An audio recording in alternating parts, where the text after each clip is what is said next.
looking at this, you might be forgiven for thinking that you're in Dallas. But it's not the case. This is just part of some of Warsaw's new development.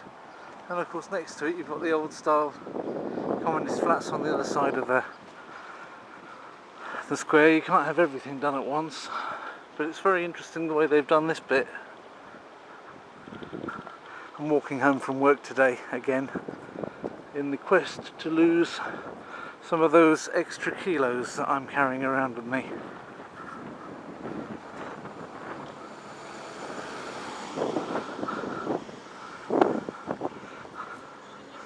So hopefully that will work a little bit. Okay, so across the way from the Polish-Japanese Higher School of Computer Technology, which has just got your Gakugaku sign on it there, the child with the roof and the three things over it. Opposite the way from there is this interesting Galeria Myśliwska with hunting trophies for sale. It's not considered ethical in hunting circles to put up your own, so to put up bought trophies. You're supposed to have trophies that you've shot yourself, but it's basically got art with a kind of wild game theme. So you've got a clock here with a sort of bronze statue of a deer on it, pictures with pheasants. This is just, I'm just going to showcase for this bit of film, just to break up the monotony of walking, I'm just going to showcase one street. It's called Tarzinska Street. It's at the back of this building, which is the back of the Hotel Sobieski, Jan Sobieski Trzeci, which is a hotel that you can stay in. You can easily find out if you use hotel reservation service or hrs.com. You can easily get a good price for that hotel. And behind it is this Tarzinska Street, which is not much thought. It's not a major street, it's not a major thoroughfare, it's a quiet little street.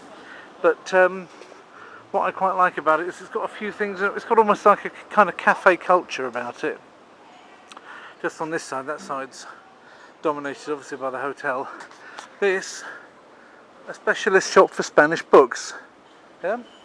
Métodos de enseñanza, diccionarios, música, literatura española, hispanoamericana, historia and arte. So you've got the elite Gramática and Geografía is there, so you've got your kind of Spanish, if you're interested in learning Spanish or keeping yourself up with Spanish books, then that's the place. There are places that specialise in English, lots of them. Not that many that specialise in Spanish, and that's one of them. So you've got your beauty parlours there. You've got a photo shop here.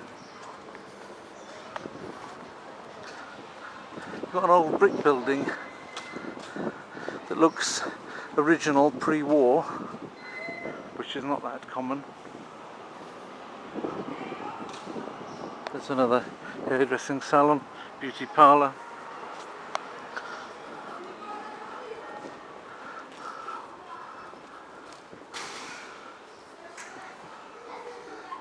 Sounds like ball games going on inside that. Got an estate agent here, Nieruchomość, although it seems to be not in use at the moment.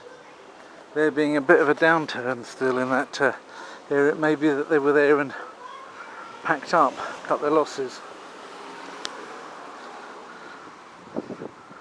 That's more likely than there being a new one opening at the present time, the way things are in the real estate market. Having made an attempt in the previous firm I worked for to get into real estate trade, we felt ourselves how hard it was at the wrong moment to get into it, even with other businesses going on that would in theory bankroll it. It didn't quite work out that way. So here's a nice bar Bugatti, sort of nice cafe scene out on the street with the kind of wooden tables, old fashioned, very nice looking. Chefs means a cobbler. And he's put one of his old machines in the window, an old sewing machine. There's a museum piece, I dare say. I shouldn't think he really works with that anymore. And it's all a nice tree-lined avenue, as you can see, tree-lined all the way down, which at this time of year, when the green is all out, gives you a certain ambience.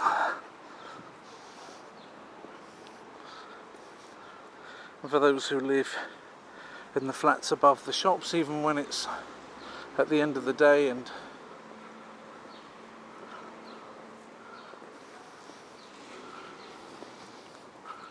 they don't want to open up shops around here, there's still the petrol station, which probably opens later than most other things. So you've got a remaining small city petrol station. Not that many of them, they tend to close down rather than open, the small city ones. There's still one there. So there you are. That was that part of Tarzinska. We're crossing this. That goes between the filters there on the one hand, and you've got Gruiecka starting up going down that way. Here, on Tarzinska 17, you have a shrine, a place of memory. Here, 17 Polish folk were killed by the Nazis on the 3rd of August 1944. So there's their memorial.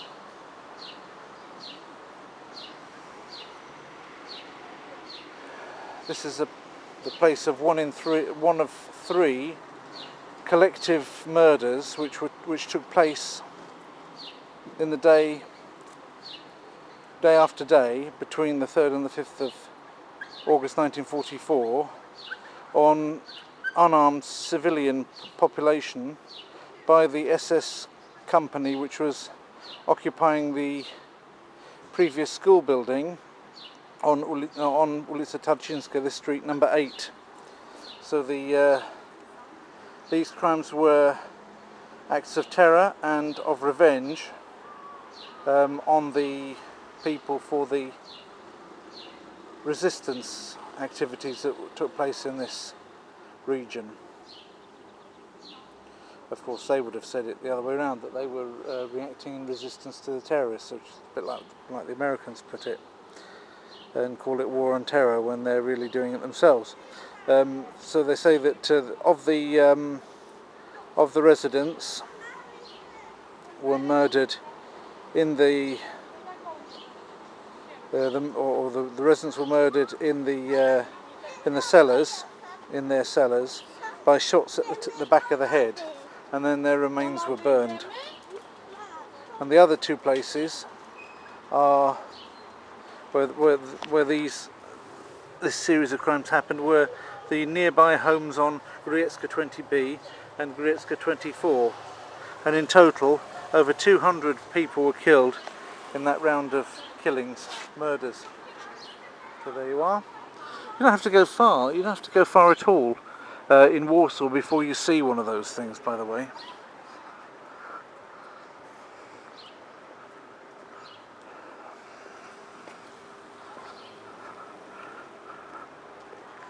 So that was your grandfather doing that, either being on the giving end or the receiving end of the bullets. Then you've got something to think about. You're not responsible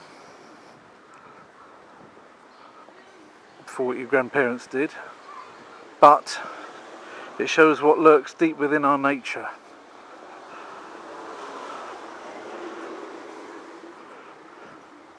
And everybody should ask themselves, how do we know what we would have done in those situations? How would we have behaved faced with the same situations? Because we don't know. You don't know what you'd have done. You can hope that you would have behaved like a hero, or you can be a bit more realistic.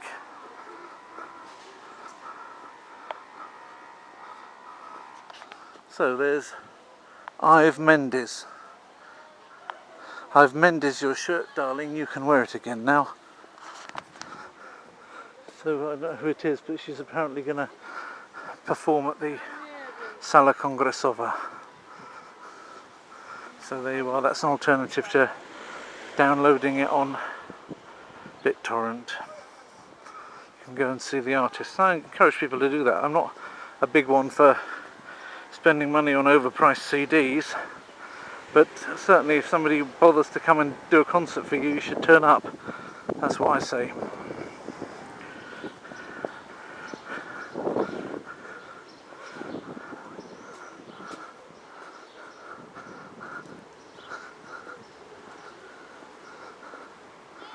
So there we are.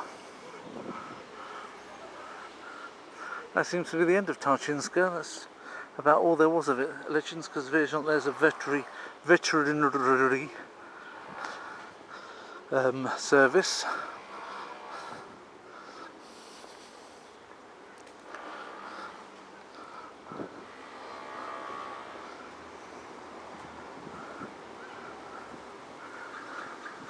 So here we are.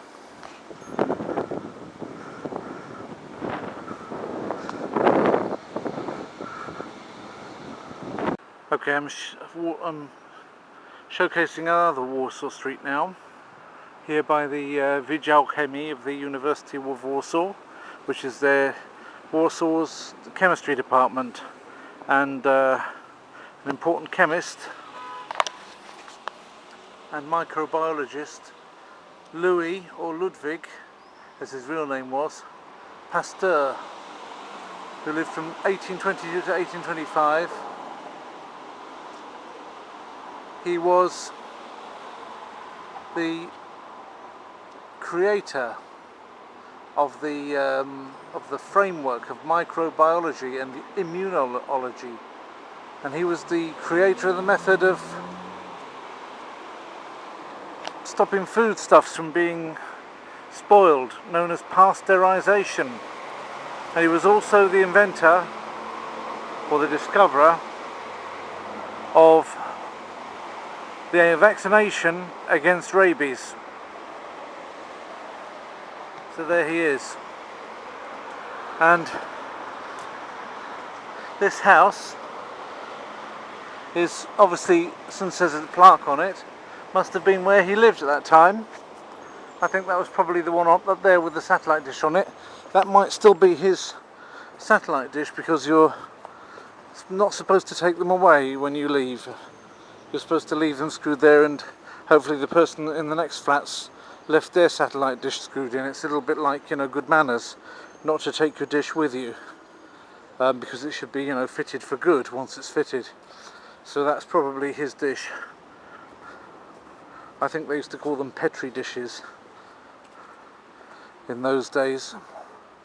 Anyway, this is the Warsaw University's building. 200 years of chemistry in Warsaw University. So there you are.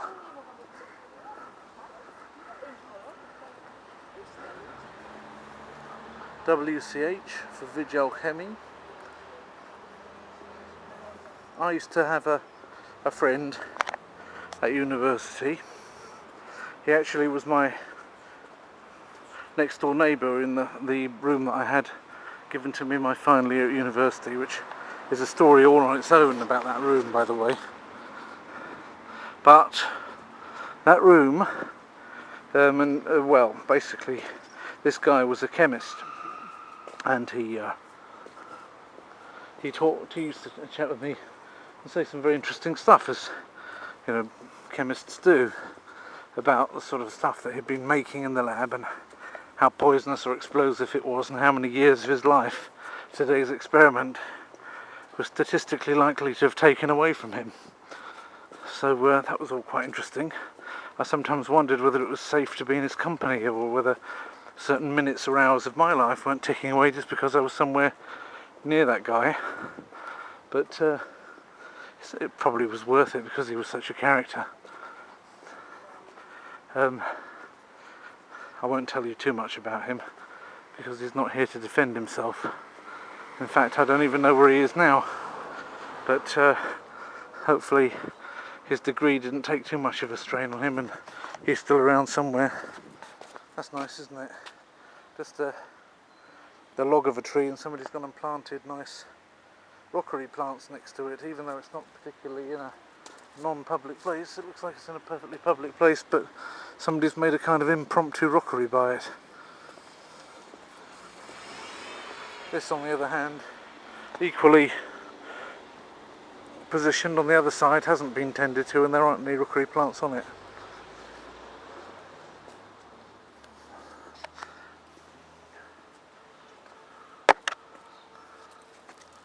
There you go. So this area is sort of cordoned off for future development. There's a post box there.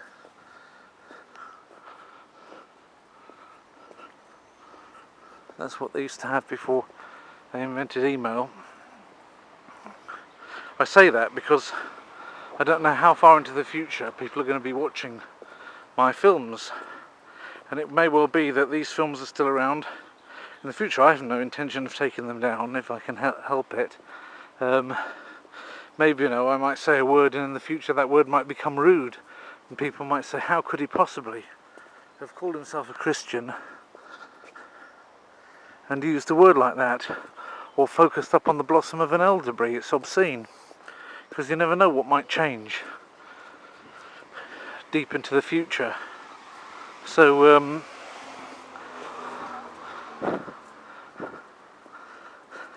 I better explain to people what things are, so that people looking back at the early 21st century can understand what was still here then, and what these things do, because otherwise they wouldn't know, yeah? For example, this is a pavement, and I am walking on it, 1 foot in front of the other. Then I transfer the weight to the other foot. This person also over there is walking, another person's riding a bicycle, so people in the future now can understand what we're doing. And we did this to move from place to place. We also had cars and things like that, or do have cars, because I'm not in the future, I'm talking about it now. We have cars and things like that. I could get into a tram, and normally I also have a car to go home from work, but the idea of walking is it uses more calories, and in that way keeps you more healthy, keeps you less likely to get overweight, because we have food. We have food in this time, and you've probably seen some food on my other films if you've chanced upon any of my other films, you person from the future. We don't just eat pills, we actually have food, and we have the ability to digest it, more or less, most of the time anyway. So that's what we've got. But the problem is that food is very pleasant, and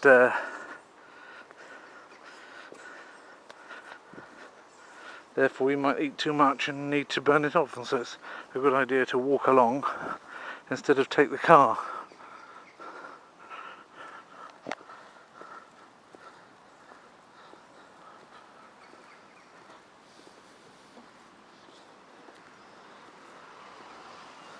This is all university territory anyway.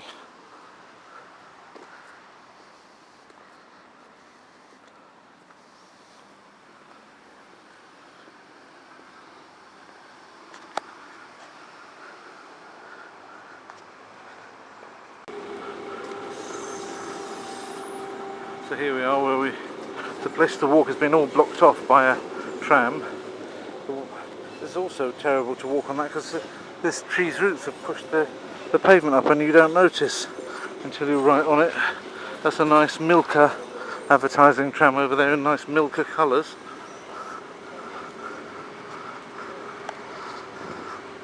So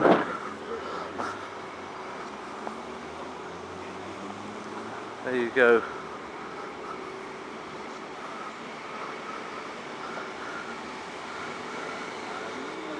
Getting a few tones, nice tones in the sky there.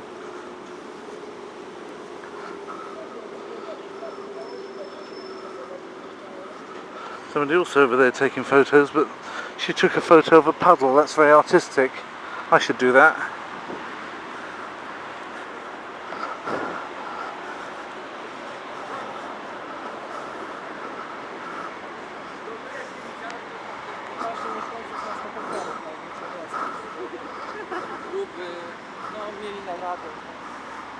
So that's sort of something to do with dwarfs or elves.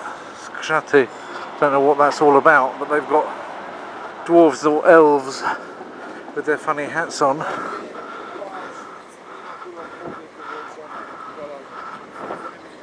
And they say that these are the two types. That's the forest one, and that's the sand one, sand elf and forest elf. That's the garden elf, or gnome, I don't know. That's the country. That's the domestic one. So there we are. And there's a scarecrow competition. That photographer lady is also taking photos of those various scarecrows.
That is the Scarecrow fashion show.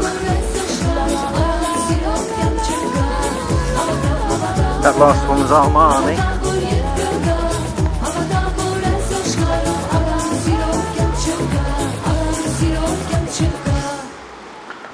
Armani crows must a scarecrow scare before you can call him a scarecrow. Yes, and many fields must he protect from birds before you can call him Warsaw Gummidge. The answer, my friend, is blowing in the wind. The answer is blowing in the wind. I never understood that song, you know. I can't understand why blowing in the wind should be an answer to anything. seems rather a pointless exercise. It's like farting in the sea, really. The answer, my friend, is farting in the sea. The answer is farting in the sea. Doesn't work. How many roads must a man walk down before he's called a man? How many seas must the white dove sail I believe, he sleeps in and this I truly believe, How many times must that you only really start to look and observe properly when you've got a camera in your hand. As I don't know how many times I've walked past this, and I've never noticed that funny little staircase in between those two buildings, holding them together, as it were, with those funny, almost Christmas tree-like arrangements of the bars and the windows.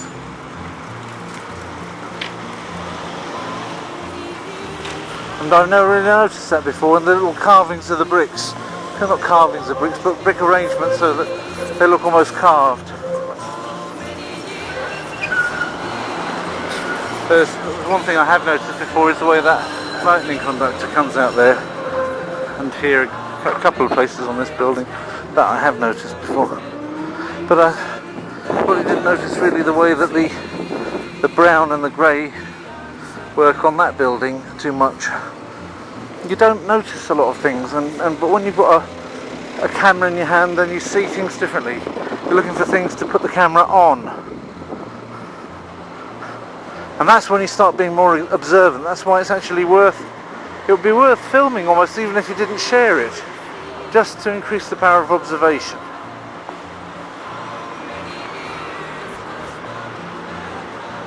It really works, I think, because I see again and again, you know, that I go down a place with a camera that I've been in before without one, and the effect, what you see, how you feel, it's different. That's why filming in the end, it can become addictive, because it gives you a different perspective. Anyway, you can't keep it up all night because it's also a tad tiring, so I'll turn it off again and then on again if I find anything more to talk about.